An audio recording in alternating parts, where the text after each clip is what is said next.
आपली संस्कृती, आपले संस्कार सदा राहू दे आपल्या सोबत. भारताच्या महान ग्रंथांचे आणि काव्यांचे संपूर्ण संकलन. सबस्क्राईब करा तिलक.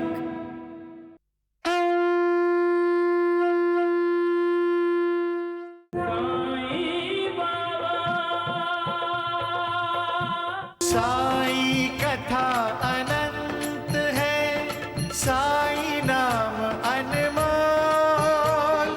जन्म सफल हो जाएगा, साई साई बोल.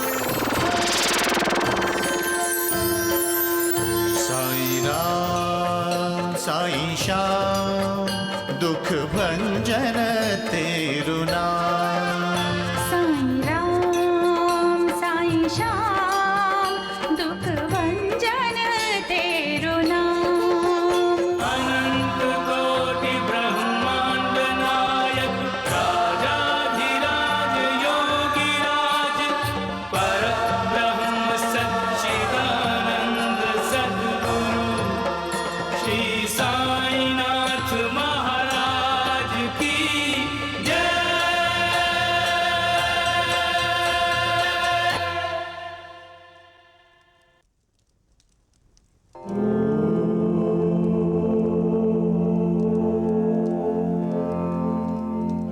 साईनाथ, जो तुमची भक्ती करतो त्याला पुन्हा कोणती साधना करण्याची गरज नाही. तुमच्या कृपेनं त्याला अद्भुत मनशांतीचा लाभ प्राप्त होतो आणि त्याला मोक्षमुक्तीच्या दारापर्यंत घेऊन जातो. महाळसापती, मी माझ्या भक्तांची पीडा विवंचना दूर करतो, म्हणजे त्यांनी कोणत्याही मोहमायेमध्ये अडकून न पडता नेहमी देवाची भक्ती करत राहावी. बाबा, तुम्हीच आमचे देव आहात. मी तर देवाचा दूत आहे. हे साईनाथ, तुम्ही आमचे गुरु आहात, आमचे देव आहात. तुम्ही आमच्या कल्याणासाठी, आमच्या उद्धारासाठी अवतरित झाला आहात प्रभू. मी इथे सगळ्यांवर कृपा करायला आलो आहे, सगळ्यांचं मार्गदर्शन करायला आलो आहे. सगुण शत्रूंना मित्र बनवायला आलो आहे आणि मित्रांना सुदृढ बनवायला आलो आहे. एक दुसऱ्यांसोबत ईर्ष्या केल्याशिवाय एक दुसऱ्याची साथ देत देत जीवन जगण्याची शिक्षा द्यायला आलोय. देव तर प्रत्येक प्राणी मात्रांमध्ये सामावलेला आहे, हे समजून घेऊन प्रत्येकाचा आदर सन्मान करा. कुणाचाही द्वेष करू नका, हे समजवायला आलो आहे मी. माणुसकी सगळ्यात मोठा धर्म आहे, हे मी सतत सांगत आलो आहे, कारण आपल्या सगळ्यांचा देव एक आहे. बाबा, तुमची भक्ती करणं, तुमचं स्मरण करणं म्हणजे जन्म आणि मृत्यूचा गुंता सोडवणं आहे बाबा. नानावली, जो माझं स्मरण करतो तो मला नेहमीच लक्षात राहतो, आणि जेव्हा माझे भक्त मला आवाज देतात तेव्हा मी त्यांच्या मदतीला लगेच पोहोचतो. धन्य आहेत आमचे डोळे, जे सदा सर्वदा तुमचे दर्शन घेतात. धन्य आहेत आमचे कान, जे सदा सर्वदा तुमचे गुणगान करतात. धन्य आहे आमचे मुख, जे नेहमी तुमच्या नावाचं स्मरण करतात. तुम्हीच आमचे राम आहात, तुम्हीच आमचे कृष्ण, तुम्हीच आमचे विठोबा आहात आणि तुम्हीच आमचे महादेव शिवशंकर आहात. बाबा, सबका बाबा, सखुबाई, दया करा साई बाबा, दया करा. सखूबाई, काय झालं? जे घडायला नको होतं तेच घडलं आहे. माझा मुलगा हणम्या. बाबा, अरे हणम्या, काय आई? विहिरीतून हंडा घेऊन ये बेटा. शंकर, मी पाणी भरायला जात आहे, नंतर खेळूयात.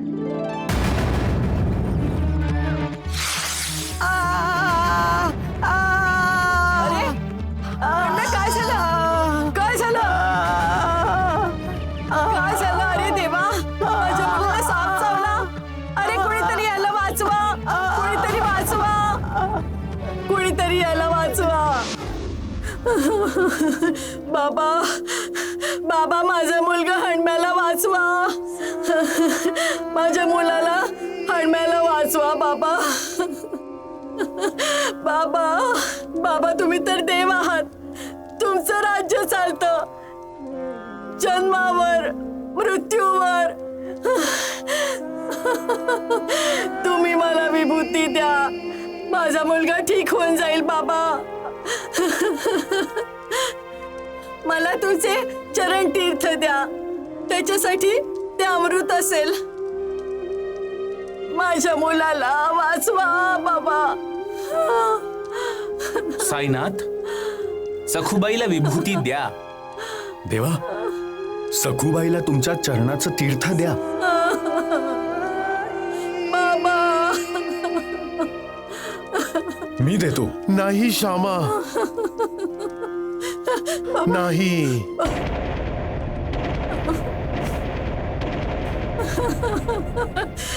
माझं बाळ,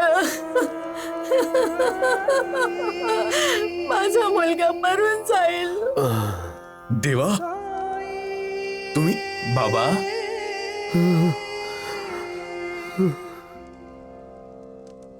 हे देवा, काय म्हणू मी तुला. कशी कशी परिस्थिती तयार करत असतो. का मला लाचार आणि दुःखी करत असतोस. मी माणसाला कसा समजावून सांगू, कसे पुसू त्याचे अश्रू. दया कर देवा, दया कर. राम राम राम. हणम्या, हणम्या.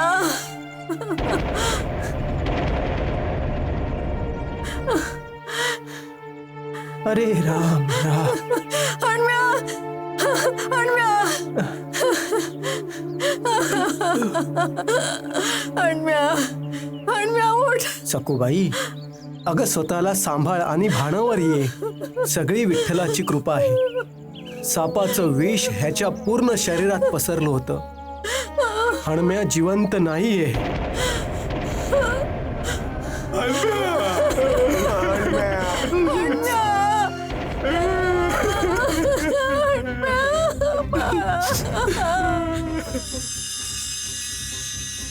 बघितलात वैद्य बुवा, सगळेच्या सगळे आले. राम राम राम. द्वारकानाथजी, हणम्याचं राम नाम सत्य झाल्यानंतर सगळे आले. आता साईबाबांचे हे भक्त सखूबाईंकडे जाऊन खोटे खोटे अश्रू ढाळतील. हे बघा द्वारकानाथजी, तोंड बंद कर म्हासापती. ज्याप्रमाणे तू द्वारकामाईमध्ये तुझं तोंड बंद ठेवलं होतं. माणसापतीजी, ज्यावेळी सखूबाई साईबाबाच्या समोर रडत होती, आर्जव करत होती, तेव्हा तुम्ही काय बोललात? काही म्हणलात का त्यांना? ती बिचारी काय मागत होती? काय मागत होती? विभूती, राख. राख? आता त्या बिचारीचा मुलगा होऊन जाईल राख. तिला बिचारीला साईबाबाचं चरण तीर्थ हवं होतं. आता त्या बिचारीला आपल्या मुलाच्या अस्थींना कुठेतरी तीर्थस्थानावर किंवा नदीत अर्पण करावं लागेल. राम राम राम. किती निर्दयी आहे. मूर्ख. साईबाबा अजून कोण? साईबाळा, असं अचानक? बाहेर अविश्वासाचं ऊन आणि संतापाचा पाऊस पण पडतो आहे. दोन्ही पासून वाचण्यासाठी एक मुलाला आईच्या पदराचा आसरा हवा आहे. लोकांच्या भल्यासाठी. देव ज्यांना इथं पाठवतो तो तर लोकांचं भलंच करत असतो. लोकांना हे का समजत नाही आई, की ज्यांच्यावर त्यांना विश्वास ठेवायला पाहिजे त्यांच्यावर अविश्वास दाखवतात. पर तू लोकांना अशी संधी देतोच कशाला? याला तू संधी म्हणते आहेस आई. अशी संधी प्रत्येकाच्या जीवनात येतच असतात. देव त्यांच्यासोबत माझी ही परीक्षा घेत असतो. अशा वेळेला श्रद्धा आणि भक्ती विश्वासासोबतच वेदीवर चढत असते. मनामध्ये शंकेचा साप फणा काढून कुंडली मारून बसलेला असतो. आणि जेव्हा श्रद्धा आणि विश्वास डळमळीत होतो तेव्हा भक्ती कलंकित होत असते. पर लोकांच्या मनात जे प्रश्न तयार होतात त्याचं उत्तर तर द्यावंच लागेल ना. म्हाळसापतीचा मुलगा जेव्हा छोटसा आयुष्य जगून गेला तेव्हा म्हाळसापतीने कोणाकडे उत्तर मागितलं होतं का आई? नाही, कुणालाच नाही. जेव्हा तात्याला मनाई केलेली असताना सुद्धा तात्या कोपरगावला जायला निघाला तेव्हा लुटारूंमुळे त्याला इस्पितळात जावं लागलं. तेव्हा तू कोणाकडे उत्तर मागितलं होतंस का? नाही, कुणालाच नाही. आपण आपल्या प्रारब्धाला उत्तर कसं काय मागू शकतो? प्रारब्ध तर आपल्या कर्माने बनतं. जसं आपलं कर्म तसंच आपल्या कर्माचं फळ. आपण देवाला उत्तर मागू शकत नाही, कारण देव आपल्याकडून उत्तराची अपेक्षा ठेवतो. त्याने आपल्याला जीवनात पाठवलं आहे चांगले कर्म करण्यासाठी आणि आपण त्याच्या अपेक्षा पूर्तीचा प्रयत्न पण करत नाही. तू बरोबर बोलली होतीस आई. जो दुसऱ्याचे अश्रू पुसतो त्याचे अश्रू कोणाला दिसत नसतात. जो दुसऱ्यांचा आसरा आहे त्याला स्वतःसाठी आसरा शोधण्याचा काही हक्क नाहीये. थांबा साई बाळा, मी आज तुझ्यासाठी गरमागरम भाकरी घेऊन येते. सखूबाई कशी आहे आई? हा, काय सांगू तुला, रडून रडून तिचं काहीच फाटून गेलं असेल. मुलाच्या मृत्यूचं दुःख एका आईच्या जीवनातला सगळा आनंद हिसकावून घेतो. सबका मालिक एक.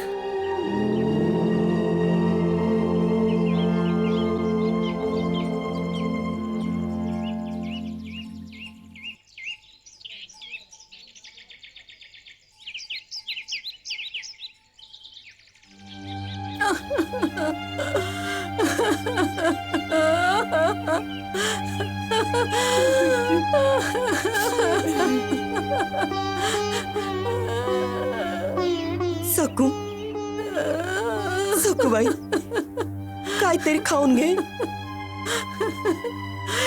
माझा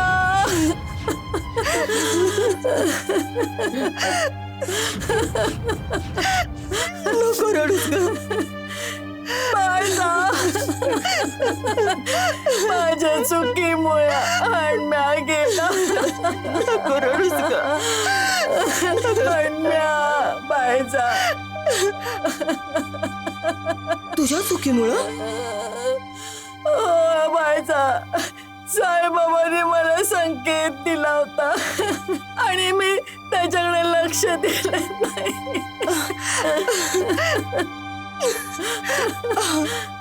काय काय संकेत दिला होता तुला साईबाळानं?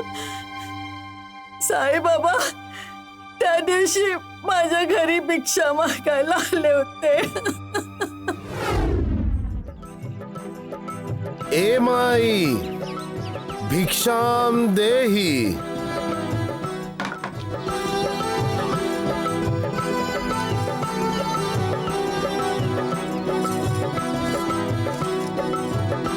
तुझं कल्याण असो.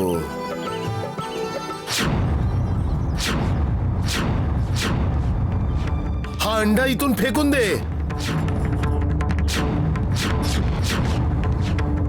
याला इथे ठेवू नकोस. या अंड्याला फेकून दे. याला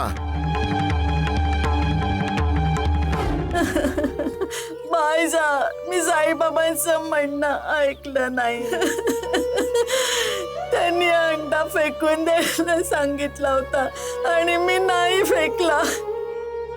तो संडा उचलायला हंडम्या गेला होता आणि साप चावला. मला साईबाबांचं म्हणणं ऐकायला पाहिजे होतं. आपण आपल्या प्रारब्धाला उत्तर कसं काय मागू शकतो? प्रारब्ध तर आपल्या कर्मानं बनतं. जसं आपलं कर्म तसंच आपल्या कर्माचं फळ.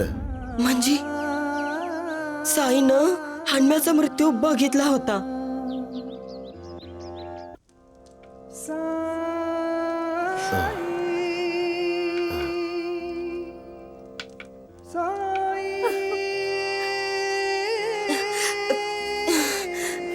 साई आई साई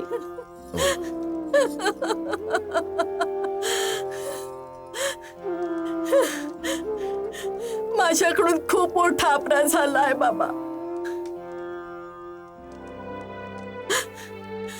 मला आता जगायचं नाहीये. जगणं आणि मरणं तुझ्या हातात नाहीये सखूबाई. ते तर देवाच्याच हातात आहे. त्याने जे जीवन दिलं आहे ते आत्महत्या करून संपवण्याचा अपराध कधी करू नकोस. मालिक, तसही तू कोणतीही चूक कोणताही अपराध केला नाहीये सखूबाई. आपण तर घटिताला टाळण्याचा प्रयत्न केला होता, पण घटिताला कोणी थांबवू शकत नाही हे सिद्ध झालं. त्यामुळे जोपर्यंत जीवात जीव आहे आपण देवाची आळवणी करत राहिलं पाहिजे. एक गोष्ट लक्षात ठेव सखूबाई, तो देव जे काही करत असतो त्यात आपलं भलंच लपलेलं असतं. माझ्या मुलाच्या मृत्यूने माझं भलं, मुलाच्या मृत्यूने एका आईचं भलं कसं होऊ शकतं बाबा? मुलाचं तर भलं होऊ शकतं.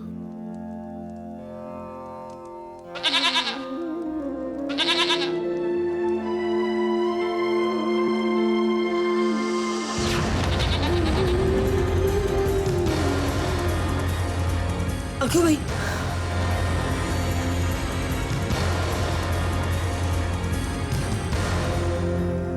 काय झालं याला? काली,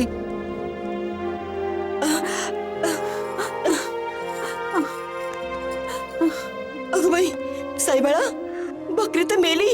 नाही आई,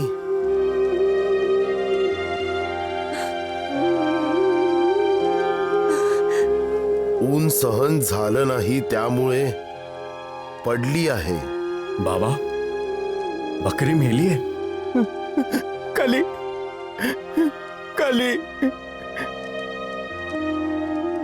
बाबा, बकरीने खरोखरच प्राण सोडले आहेत. द्वारकामाईमध्ये असं व्हायला नको होतं बाबा. भाग्यशाली आहे ही बकरी, जिने साईबाबाचं दर्शन करून जीव गमावला. का तुम्ही सगळे सारखं सारखं हे म्हणताय की बकरी मेली आहे, बकरीने जीव गमावला आहे? ती मेली नाहीये, ती जिवंत आहे. नाही बाबा, माझी बकरी मेली आहे.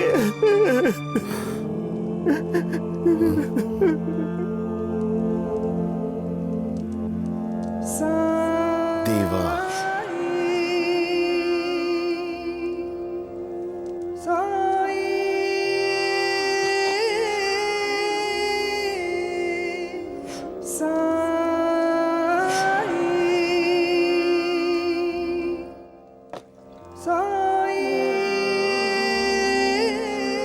बघा,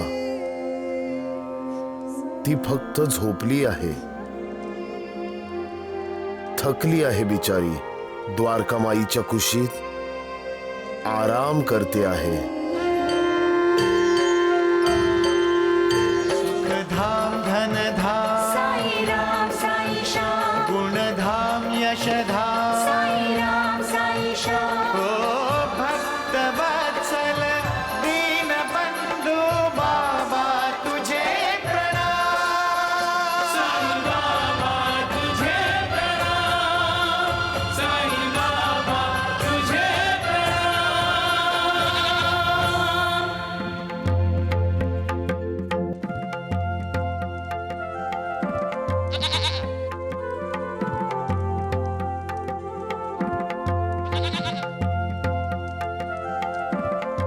बघितलं, जिवंत होती. आणि तुम्ही सगळे काय म्हणत होतात? ती जिवंत नव्हती साईनाथ, तुम्ही तिला जिवंत केलत. साईबाबा, तुम्ही देव आहात. तुमचा विजय असो.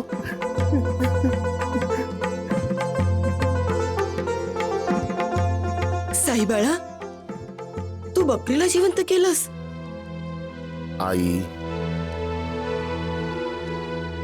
तिचे भोग संपले नव्हते. ते भोग भोगण्यासाठी तिचं जिवंत राहणं गरजेचं होतं. आणि माझा हणम्या, तुम्ही त्याला जिवंत का केलं नाही? सखूबाई तुम्हाला विभूती मागत होती, चरण तीर्थ मागत होती, तुम्ही नाही दिलं. आणि इथे तुम्ही विभूती आणि चरण तीर्थ देऊन बकरीला नवीन जन्म दिला. तुम्ही असं का केलं बाबा? माझ्या मुलाला जिवंत का केलं नाही?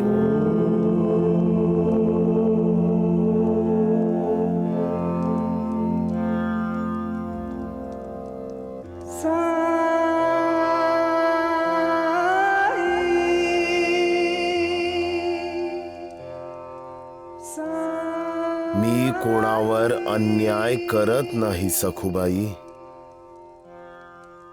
मी इथं सगळ्यांवर कृपा करायला आणि उद्धार करायला आलो आहे.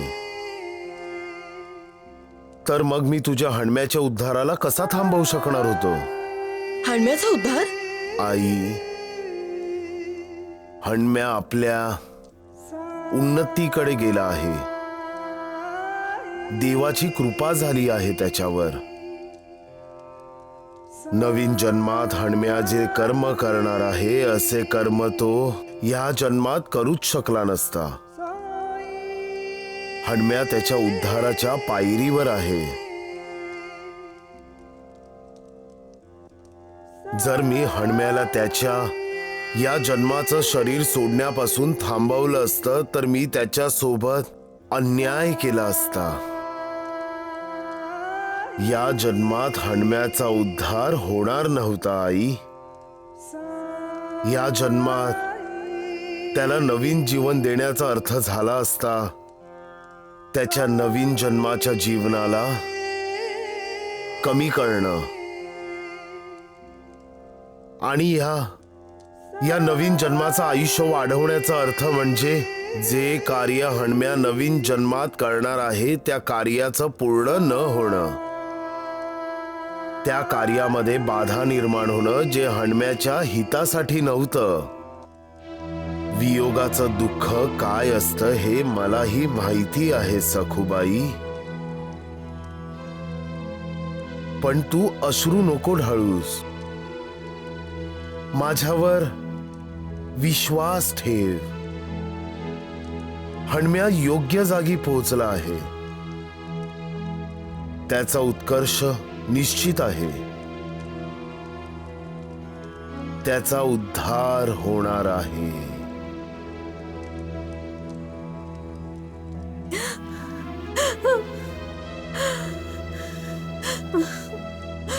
तुमचा आशीर्वाद ज्याच्या सोबत आहे, तुमच्यासारखा मार्गदर्शी सद्गुरू ज्याचे रक्षण करतो, त्याचा उद्धार निश्चित आहे.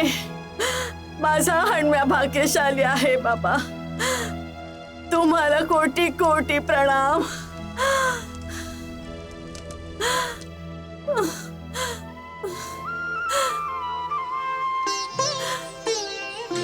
ओम जय साईनाथ, जय साईनाथ. आदि न अंत तुम्हारा, तुम्हें श्रद्धा रमन हमारा. ओम जय साईनाथ, जय साईनाथ. आदिनाथ तुम्हारा,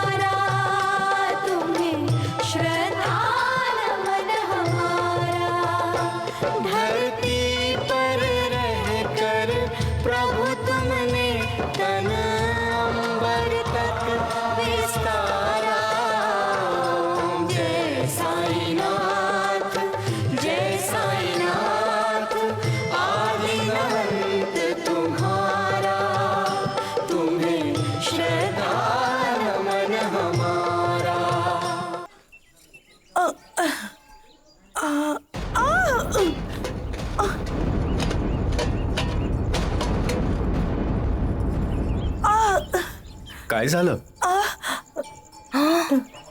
असं झालं असतं तर हा हंडा जमिनीवर मारण्याआधी माझ्या डोक्यात मारला असता. इतकं खाते पण साधा रिकामा हंडा उचलू शकत नाही करंटी. तिच्या हातातून हंडा पडला असेल आई. नाही, पडला नाही. हिने जाणून बुजून हंडा जमिनीवर पाडला आहे. नाही सासूबाई.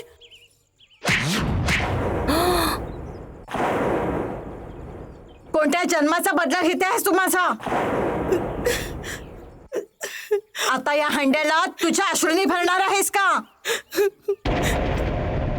चल उचल, पाणी भर जा. हो. काय झालं? वैद्य काकांना बोलवून आणू? नाही नाही, काहीच नाही, मी ठीक आहे. हो, ऐकलत का? आजपासून घरातली सगळी कामं मीच करेन. मला असं नाही वाटत की मरणाऱ्याच्या अशुभ हाताने बनवलेलं आपण सगळ्यांनी जेवण जेवावं. तुझी तर स्वतःची तब्येत ठीक नाहीये आणि वैद्य काकांनी तुला आराम करायला सांगितलंय ना. हा, मग सगळं घरचं काम कोण करेल? हो, आई आहे ना. आता तू एकदम ठीक आहेस आई. आणि वैद्य काकांनी तर तुला घराची कामं करायला पण सांगितलंय. पण रमाकांत, ताई, तो हंडा सासूबाईंना दे. पाणी त्याच घेऊन येतील. काय हो? हो हो, आजपासून स्वयंपाक सुद्धा आईच करेल आणि तू कुठलंच काम नाही करणार, समजलीस? दे तो हंडा आईला.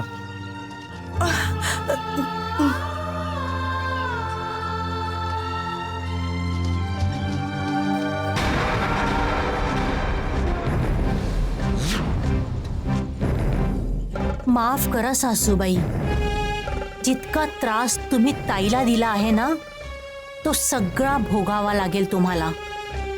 एक स्त्री असूनही दुसऱ्या स्त्रीचा अपमान तुम्ही कसा करू शकता? अद्दल तर तुम्हाला घडवावीच लागेल ना. माणसाला जेव्हा अद्दल घडते तेव्हा नाही तो काही वाईट काम करतो, नाही कोणाशी वाईट वागतो. मग तो आपल्या मोठ्यांवर, आपल्या ज्येष्ठ लोकांवर, आपल्या गुरूंवर विश्वास करतो, त्यांच्या आदर्शावर चालतो. कारण की अद्दल घडल्यानंतर तो हे समजून जातो की म्हातारी माणसं बस त्याचे वयस्क, त्याचे आई वडील, त्याचे गुरु जे काही म्हणत असतील त्यातच त्याचं भलं लपलेलं असतं. हो बाबा, मी जेव्हा कोपरगावला जाण्याचा हट्ट केला होता तेव्हा माझ्या सुद्धा जीवावर बेतलं होतं. तात्या, धडा माणसाला खूप काही शिकवत असतो. कधी कधी तर असा धडा माणसाचा गुरु बनून जातो आणि माणसाचा गर्व नष्ट करून टाकतो. समजलं? साई श्याम दुख भंजन तेरू नाम. साई राम साई श्याम दुख भंजन. अरे दामोंडा का सर? हे साईनाथ तेरे आने से, हे साईनाथ तेरे आने से हुआ धन्य ये धरती धाम धाम. साई राम साई श्याम दुख भंजन तेरू नाम. साई राम साई श्याम दुख भंजन तेरो नाम. सुख धाम धन धाम, साई राम साई श्याम. गुण धाम यश धाम, साई राम साई श्याम. ओ भक्त वत्सल दीन बंधु बाबा तुझे प्रणाम. साई बाबा तुझे प्रणाम, साई बाबा तुझे प्रणाम. साईबाबा, आम्हाला माफ करा, आम्हाला माफ करा बाबा, आम्हाला माफ करा. आम्हाला माफ करा बाबा. चुप बाबा, सोड. बाबा बाबा माफ करा बाबा.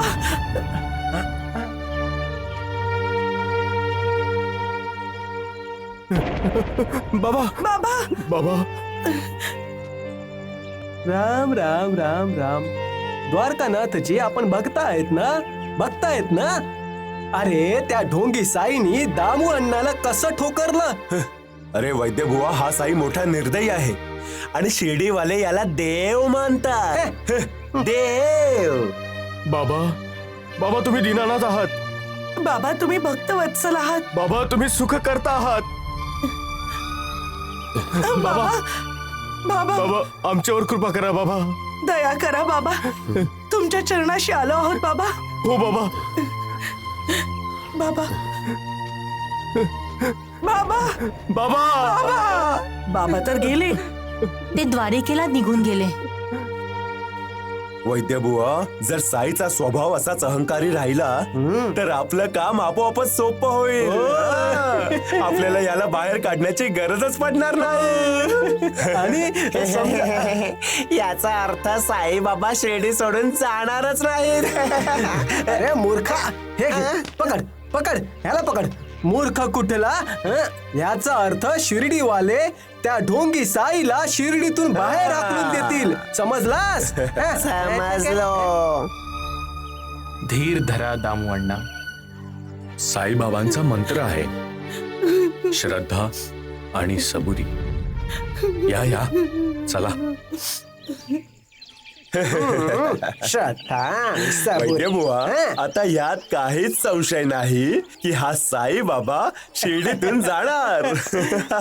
निसंशय द्वारकानाथजी, निसंशय. बाबा का आलात तुम्ही लोक इथं? जा बाबा, निघून जा तुम्ही सगळेच्या सगळे. तुम्ही लोक मला शांततेने जगू द्याल की नाही? जा. बाबा. साई बाबा नाही देणार कुणाला आशीर्वाद नाही देणार मी. दामू अण्णा तुम्हाला शरण आले आहेत बाबा. दामू अण्णांना माफ करा बाबा. यांच्यावर कृपा करा साईबाबा. श्यामा, ह्यांच्यासाठी तू 72 जन्मांचा संबंध तोडणार होतास हे मी कसं विसरू शकतो? अरे हा तर अजूनही मला साधा जादूगार समजतो. जादूगार.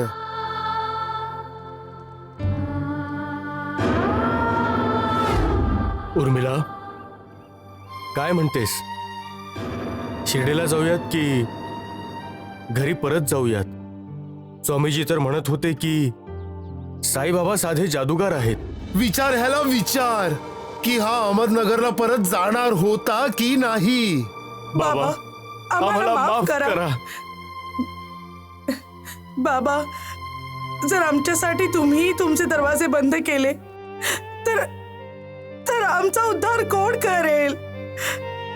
आम्हाला कृपा प्रसाद कोण देईल बाबा? मी काय देणार तुम्हाला? मी तर स्वतःच कंगाल आहे. मागून मागून आपली मनोकामना पूर्ण करतो. तो तुमची मनोकामना पूर्ण करेल, कारण तो साईबाबा कंगाल आहे. आणि एक कंगाल दुसऱ्याला काय मालामाल करणार?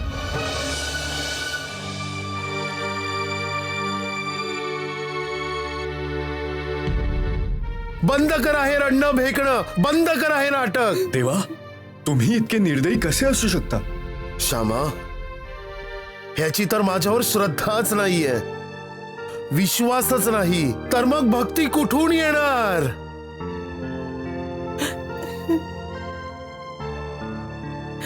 नाही नाही नाही बाबा, नाही. आमचा तुमच्यावर पूर्ण विश्वास आहे बाबा. हो बाबा, हो. आमचा तुमच्यावर विश्वास आहे बाबा. तुम्ही आमचे देव आहात, आमचे परमेश्वर आहात, सद्गुरू आहात साईनाथ. तुम्ही आमचे माता पिता आहात साईनाथ. आमच्यावर कृपा करा बाबा, कृपा करा.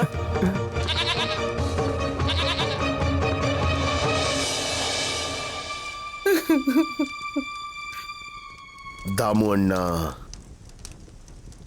तू म्हणालास तू माझ्यावर विश्वास करतोस. हो बाबा. माझ्यावर श्रद्धा ठेवतोस. हो बाबा. तू मला तुझा गुरु मानतोस. हो बाबा, हो. गुरुच्या आज्ञेचं पालन करणं शिष्याचा धर्म असतो. हो सद्गुरू, मी माझ्या धर्माचं पालन करेन. उठ.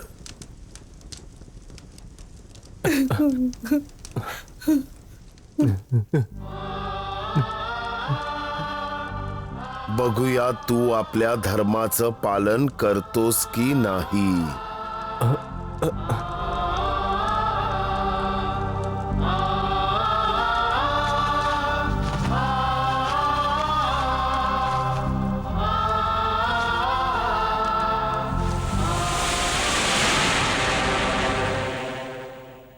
घे हा चाकू दामू अण्णा.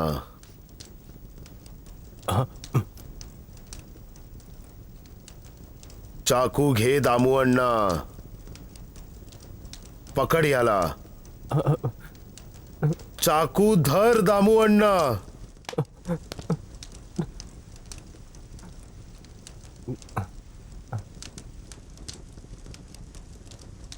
ती बकरी बघतो आहेस तू?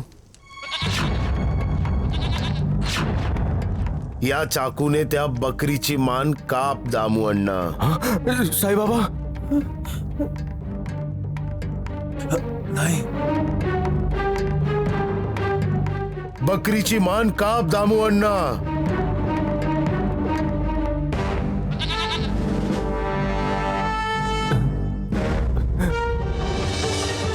हे तुम्ही काय बोलताय बाबा?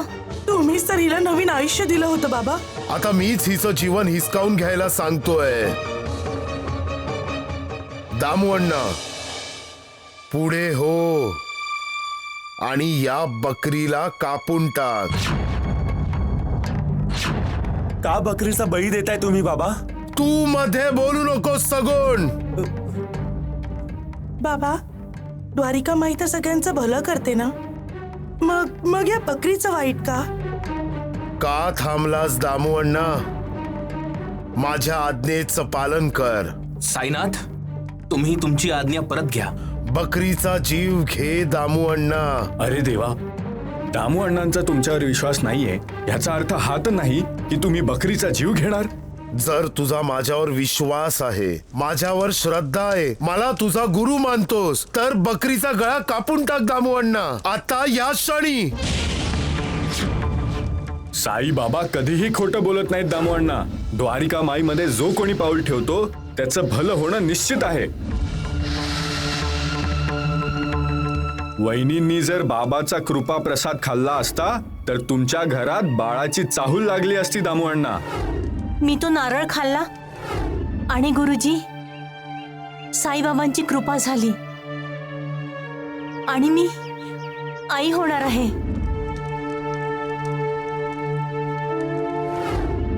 कुणाच्या काहीही बोलल्याने आपल्या देवावरचा विश्वास डगमगायला नको. काय विचार करतो आहेस दामू अण्णा?